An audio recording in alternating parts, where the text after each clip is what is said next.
है एक टाइम था जब हमारे क्रिटिकल पार्सल्स भी टाइम पर हमारे पास नहीं पहुंच पाते थे। उसके बाद एक ऐसा टाइम आया जब क्रिटिकल पार्सल्स जो कि साइज में काफी छोटे रहते हैं वो तो टाइम पर पहुंचने लगे, लेकिन लार्ज साइज पार्सल्स में डिले डिलीवरीज होती थी। बट लास्ट के कुछ सालों से हम ये विटनेस कर रहे हैं कि लार्ज पार्सल्स भी डिलीवरी टाइमलाइंस को मीट कर रहे हैं एंड ये पॉसिबल हो पा रहा है due to evolution of air cargo industry. तो आज हम बात करने वाले हैं एयर कार्गो इंडस्ट्री के हर इंपॉर्टेंट एस्पेक्ट के ऊपर। कौन से बिजनेसेस इस इंडस्ट्री में ऑपरेट करते हैं उन पर बात करेंगे एंड कौन से बिजनेसेस को हम फर्दर स्टडी कर सकते हैं उन पर भी बात करेंगे। इसमें हम एक एसएमई बिजनेस को भी कवर करेंगे। तो फर्स्ट टाइम व्यूअर्स को बताना चाहता हूं कि मेरा नाम सुशील है। मेरे काम को अप्रिशिएट करने के लिए आप वीडियो को लाइक डेफिनेटली करें एंड चैनल को भी जरूर सब्सक्राइब करें। तो जो भी इंफॉर्मेशन आपके साथ शेयर की जाएगी उसका बेसिस क्या है वो आपकी स्क्रीन पर ये रहा। तो with this let's start the discussion. तो इंडिया का एविएशन सेक्टर जिसमें पैसेंजर सेगमेंट का ही हमेशा बोलबाला रहा है, इसमें अब कार्गो सेगमेंट भी काफी अच्छा करता हुआ दिख रहा है एंड ये ग्रोथ मेनली आ रही है due to the emergence of e commerce, globalisation, changes in supply chain and appearance of new technology. जो इंडस्ट्रीज इस ग्रोथ में सबसे ज्यादा कंट्रीब्यूट कर रही हैं उसमें एक तो इलेक्ट्रॉनिक्स आता है, उसमें भी स्पेशली मोबाइल फोन मैन्युफैक्चरिंग जो कि इंडिया में काफी फ्लोरिश कर रहा है एंड ग्लोबल एक्सपोर्ट्स में हमारा कंट्रीब्यूशन भी लगातार बढ़ता जा रहा है। इस वाले वीडियो में हमने काफी डिटेल्ड में इस पर डिस्कशन किया हुआ है, लिंक डिस्क्रिप्शन में है, आप चेक कर सकते हैं। उसके बाद pharma and medical equipment industry है क्योंकि India is one of the largest exporter of pharma products. Then उसके बाद इंडस्ट्रियल इक्विपमेंट्स हैं एंड ऑटो कंपोनेंट्स इक्विपमेंट्स भी एक बड़ा कंट्रीब्यूटर हैं। तो कोविड के बाद इस इंडस्ट्री को जो काफी बड़ा डेंट लगा था, तो 2024 में ही इस इंडस्ट्री ने प्री कोविड लेवल को अचीव कर लिया था एंड प्री कोविड लेवल से भी 13% हायर जा चुकी है in financial year 24। International cargo handling के अलावा अगर हम डोमेस्टिक कार्गो हैंडलिंग की बात करें तो Delhi airport largest cargo hub रहा है। यहां पर अप्रैल 24 से लेकर जनवरी 25 के बीच में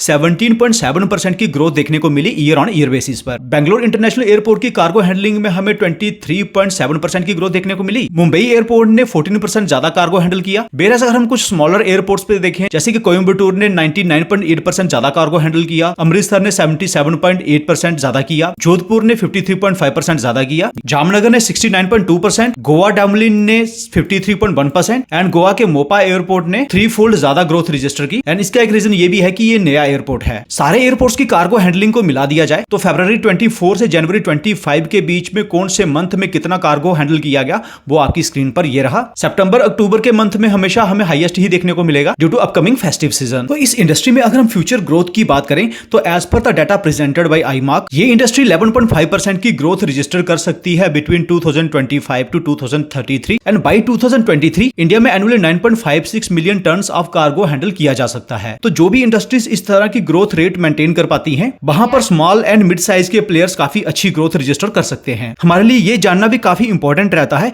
कि इंडस्ट्री में ग्रोथ के पीछे आखिरकार रीजंस क्या हैं। इससे आपको ये भी हिंट मिल जाता है कि कौन सी प्रॉक्सी इंडस्ट्रीज बेनिफिट होने वाली हैं। तो सबसे पहला कारण है कि इंडिया की स्ट्रेटेजिक पोजीशन होना between east India, middle east and Europe. इसके चलते इंडियन एयरपोर्ट्स पर मिलियंस ऑफ टन्स की कैपेसिटी डेवलप की गई है एंड ये वर्ल्ड वाइड मार्केट्स को लिंक करते हैं। स्ट्रेटेजिक पोजीशन एंड वर्ल्ड की लार्जेस्ट पॉपुलेशन होने के बावजूद भी अगर हम total air cargo freight handling के डाटा को देखें तो यूएसए के कंपैरिजन में हमारा एयर फ्रेट हैंडलिंग 10 टाइम्स कम है एंड चाइना के कंपैरिजन में 3 टाइम्स कम है। सिर्फ यूएसए एंड चाइना ही नहीं, जर्मनी, जापान एंड यूएई से भी हमारा नंबर नीचे है एंड ये ऑफ कोर्स यही नहीं रहने वाला है। जैसे जैसे इंडिया में मैन्युफैक्चरिंग बढ़ रही है, वर्ल्ड की बड़ी पॉपुलेशन तो हम हैं ही एंड जैसे जैसे हमारा पर कैपिटा इनकम भी बढ़ेगा तो हमारी एयर कार्गो मार्केट भी मैसिव एक्सपेंड कर सकती है। उसके बाद ई कॉमर्स साइट्स में हो रही मेगा ग्रोथ एंड कस्टमर्स की क्विकर डिलीवरी एक्सपेक्टेशंस भी एक बड़ा कारण है। रेड सी में जो हूतीज के चलते क्राइसिस है उसे भी एयर कार्गो इंडस्ट्री बेनिफिट हो रही है क्योंकि क्रिटिकल सप्लाईज को होल्ड नहीं किया जा सकता।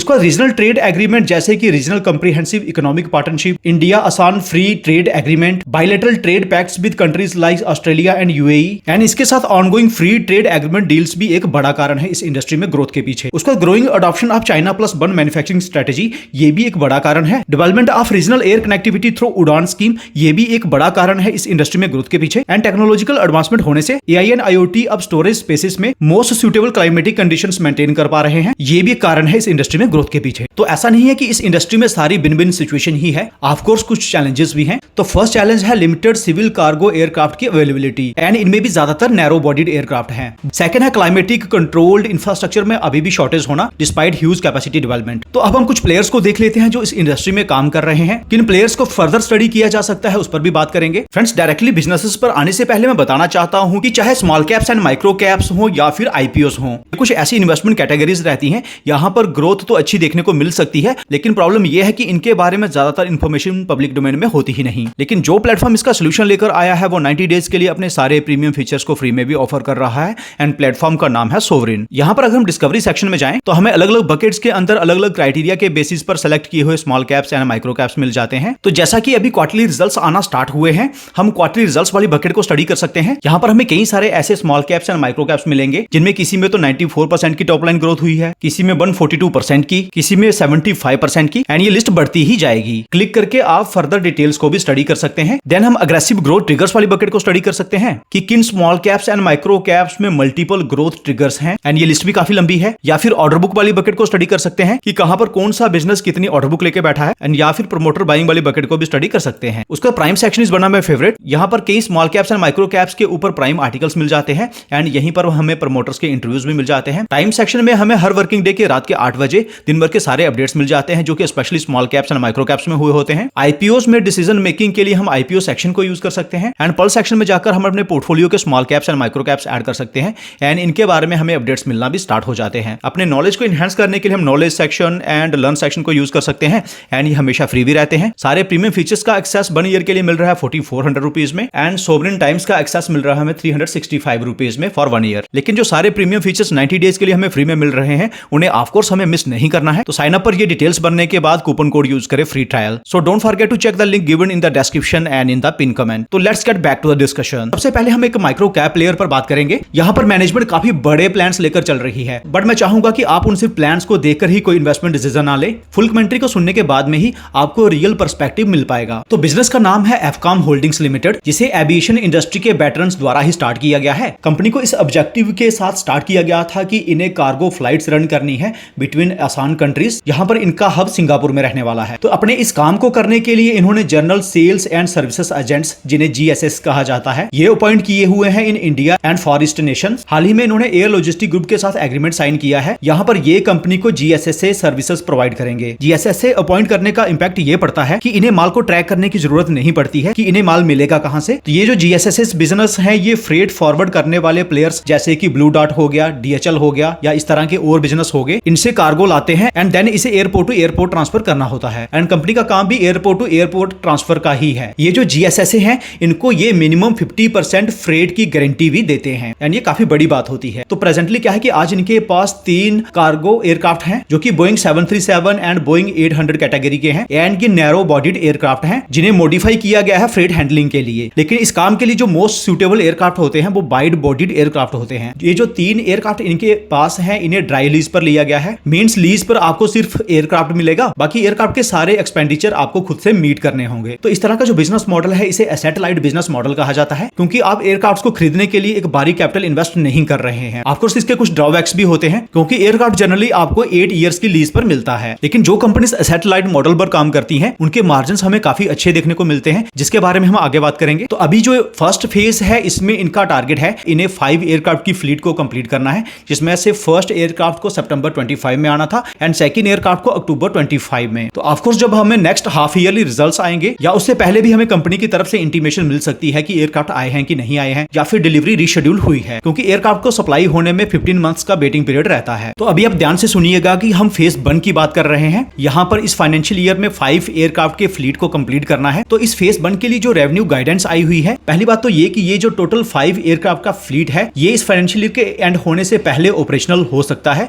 ये मैनेजमेंट का कहना है। एंड देन उन्होंने कहा कि नेक्स्ट फाइनेंशियल ईयर में जब इनके पूरे पांचों के पांचों एयरक्राफ्ट का फ्लीट काम कर रहा होगा ये 1200 करोड़ की टॉप लाइन बना सकते हैं। तो फाइनेंशियल ईयर 25 में इन्होंने 239 करोड़ की टॉप लाइन बनाई है एंड ये जो गाइडेंस है ये फाइनेंशियल ईयर 25 के कंपैरिजन में 5 टाइम्स ज्यादा है। बट एक बात याद रखना कि हमें जो रिमेनिंग एयरक्राफ्ट की सप्लाई है उसे भी ट्रैक करना होगा एंड और भी मैं कई सारी चीजें बताऊंगा जिन्हें आप ध्यान से सुनना। तो ये होगी फेज 1 की बात। अब बात कर लेते हैं इनके फेज 2 के जो प्लान्स हैं जो कि सितंबर 25 में मैनेजमेंट ने अनाउंस किया था। तो मैनेजमेंट का प्लान है कि इन्हें 4 बोइंग 777 वाइड बॉडीड एयरक्राफ्ट को अपने फ्लीट में शामिल करना है bye Q1 financial year 28 and ये जो 5 फेज 1 के बोइंग एयरक्राफ्ट है इनके अलावा है। एंड इस फेज 2 के पीछे इनका जो ऑब्जेक्टिव है कि इन्हें ट्रेड रूट एस्टेब्लिश करना है from Japan to south and west Africa. यहाँ पर चेन्नई इनका इंटरनेशनल कार्गो हब होने वाला है एंड देन इन्हें ग्रोइंग ई कॉमर्स मार्केट को कैपिटलाइज करना है from China's Yangtze and Pearl level delta regions. तो इन 4 एयरक्राफ्ट को लीज पर लेने के लिए जो एक्सपेंडिचर आएगा वो आएगा 175 करोड़।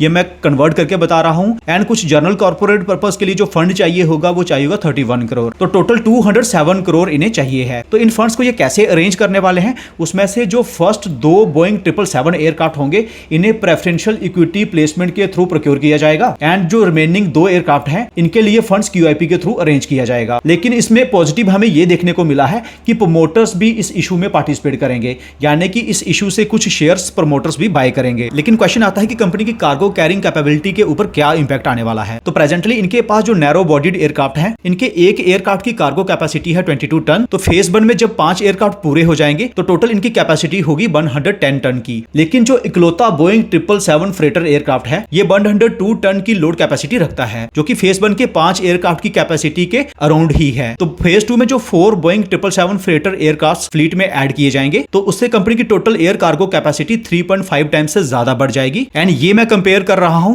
जब कंपनी के पास फेज 1 में 5 एयरक्राफ्ट पूरे हो जाएंगे, उसके कंपैरिजन में बात हो रही है। प्रेजेंट कैपेसिटी के कंपैरिजन में देखें तो ये 7 टाइम्स के अराउंड है। तो फर्दर कमेंट्री से पहले हम क्विकली इनके क्वांटिटेटिव एस्पेक्ट्स को डिस्कस कर लेते हैं। तो प्रॉफिट एंड लॉस स्टेटमेंट में देखें तो बिजनेस ने लास्ट के 3 इयर्स में 70% के कैगर से ग्रोथ दिखाई है, एंड प्रॉफिट्स में 109% के कैगर से, जो कि एक्सीलेंट ग्रोथ है। फ्रेंड्स, ये जो नेट प्रॉफिट्स होते हैं ये बुक के नंबर्स होते हैं, लेकिन एक्चुअल में कंपनी कैश जनरेट कर रही है या नहीं, उसके लिए अगर हम कैश फ्लो स्टेटमेंट में देखें तो कंपनी ऑपरेशन से लास्ट के 2 ईयर से कैश जनरेट कर रही है। फ्रेंड्स, जो भी कंपनीज ऑपरेशन से कैश जनरेट नहीं कर पाती हैं, या तो उन्हें जल्द ही ऑपरेशन से कैश जनरेट करना स्टार्ट करना पड़ता है या फिर उन्हें खत्म होना पड़ता है। देन बैलेंस शीट को अगर देखें तो रिजर्व्स है प्रेजेंटली इनके पास 196 करोड़, जो कि बोरोइंग के सामने काफी ज्यादा है। ट्रेड रिसीवेबल्स थोड़े से बड़े हुए हैं एंड वो है 62 करोड़। एंड आने वाले क्वार्टर्स में हमें ये भी ट्रैक करना होगा कि ये इन्हें कैसे रिकवर करने वाले हैं। देन रिटर्न रेशियोज को देखें तो ये काफी एक्सीलेंट है। ऑपरेटिंग प्रॉफिट मार्जिन्स भी काफी एक्सीलेंट है, क्योंकि company asset light business model पर काम करती है, एंड डेट टू इक्विटी भी कंफर्टेबल जोन में है। वैल्यूएशन एस्पेक्ट्स में देखें तो पैग रेशियो इन्वेस्टर्स के फेवर में है। इंडस्ट्री प्राइस टू अर्निंग के कंपैरिजन में एंड जिस तरह से बिजनेस के अंदर ग्रोथ हो रही है, इसे हम अंडर वैल्यूड भी बोल सकते हैं। तो जिन पॉइंट्स को हमें ध्यान रखना होगा वो ये कि मैनेजमेंट जब भी इतना अग्रेसिव प्लान सामने रखती है तो हमें थोड़ा डाउट भी करना चाहिए कि कहीं कुछ फिशी प्ले करने की कोशिश तो नहीं है। सेकंड, इतने एग्रेसिव प्लान्स में एग्जीक्यूशन रिस्क भी रहता है। थर्ड, इस तरह के जो माइक्रो कैप बिजनेस हैं एंड साथ में जो एसएमई कैटेगरी के भी हैं, तो ये सिर्फ उन्हीं इन्वेस्टर्स के लिए सूटेबल रहते हैं जिनकी रिस्क एपेटाइट हाई होती है। एंड इन माय ओपिनियन इस तरह के बिजनेसेस का हमारे पोर्टफोलियो में कंट्रीब्यूशन 5% से ज्यादा नहीं होना चाहिए, अदरवाइज ये हमें नर्वस भी कर सकते हैं। तो उसके बाद नेक्स्ट प्लेयर जिसने पास्ट में काफी अच्छी ग्रोथ दिखाई है एंड प्रेजेंटली इनकी रेवेन्यू में एयर कार्गो का अच्छा खासा कंट्रीब्यूशन भी है, वो है ब्लू डार्ट एक्सप्रेस लिमिटेड। यहां पर लंबे समय से ग्रोथ हमें काफी म्यूटेड देखने को मिल रही है, एंड नेट प्रॉफिट्स में भी कुछ डी ग्रोथ हुई है। एंड जीएसटी डिपार्टमेंट की तरफ से भी इन्हें एक नोटिस मिला है, जो आपकी स्क्रीन पर ये रहा। ये कुछ नेगेटिव डेवलपमेंट्स हो रही हैं, एंड पॉजिटिव में यह है कि इन्होंने flagship green integrated ground hub establish किया है पटौदी में, जो कि 50,558 स्क्वायर मीटर में फैला हुआ है। ऑटोमेटिक शिपमेंट्स को सॉर्ट करने की जो कैपेसिटी है ये है 2 lakh shipments per day, and ये 2283 टन डेली शिपमेंट्स को हैंडल कर सकता है। जिस लोकेशन पर इसे सेटअप किया गया है यहाँ पर सीमलेस मल्टी मॉडल कनेक्टिविटी है विद दिल्ली एनसीआर। ये नया हब व्हीकल्स की मूवमेंट्स को 30% तक कम कर देगा, एंड जो थ्रोटपुट स्पीड है ये 10% बढ़ जाएगी, एंड ये काफी बड़ी ग्राउंड ब्रेकिंग डेवलपमेंट है। उसके बाद इन्होंने एक instant digital account opening platform भी लॉन्च किया है। यहाँ पर बिजनेसेस 10 मिनट्स के अंदर अकाउंट्स ओपन करके इनके थ्रू शिपमेंट्स बेच सकते हैं। तो यहाँ पर क्या है कि डेवलपमेंट्स मिक्स हो रही है, कुछ पॉजिटिव डेवलपमेंट्स हैं, कुछ नेगेटिव डेवलपमेंट्स हैं, इसलिए प्रेजेंट स्टेज पर इसे सिर्फ वॉच किया जा सकता है। तो थर्ड बिजनेस जो कि एक मिड कैप साइज का बिजनेस है, यहाँ पर हमें काफी अच्छा टर्न अराउंड होता हुआ दिख रहा है। तो बिजनेस का नाम है डिलीवरी लिमिटेड, जो कि 18,857 पिन कोड्स पर ऑपरेट करते हैं विद 119 गेटवेज, एंड इनके पास 45 ऑटोमेटेड सेंटर्स हैं। ये बिजनेस जो कि फाइनेंशियल 24 तक लॉस मेकिंग था, लास्ट के 4 to 5 क्वार्टर से प्रॉफिटेबल हो चुका है। एंड सिर्फ प्रॉफिटेबल ही नहीं, इन्होंने कुछ बड़े एक्विजिशन भी किए हैं, जैसे कि एक्विजिशन ऑफ ईकॉम एक्सप्रेस। उसके बाद एक्सप्रेस पार्सल एंड पीटीएल, जो कि इनकी दूसरी सब्सिडरीज हैं, ये भी प्रॉफिटेबल हो चुकी है एंड ग्रो भी कर रही है। तो ईकॉम एक्सप्रेस को इन्होंने जो एक्वायर किया है, तो इसका इंपैक्ट Q2 फाइनेंशियल 26 एंड इसके बाद वाले क्वार्टर्स में हमें देखने को भी मिल जाएगा। EBITDA मार्जिन्स जो कि आज बढ़कर 6% तक पहुंचे हैं, ये नेक्स्ट 2 इयर्स में बढ़कर 80% तक हो सकते हैं। तो यहां पर क्या होने वाला है कि over the next 2 years top line से ज्यादा ग्रोथ हमें बॉटम लाइन में दिखने वाली है due to some acquisitions and restructuring.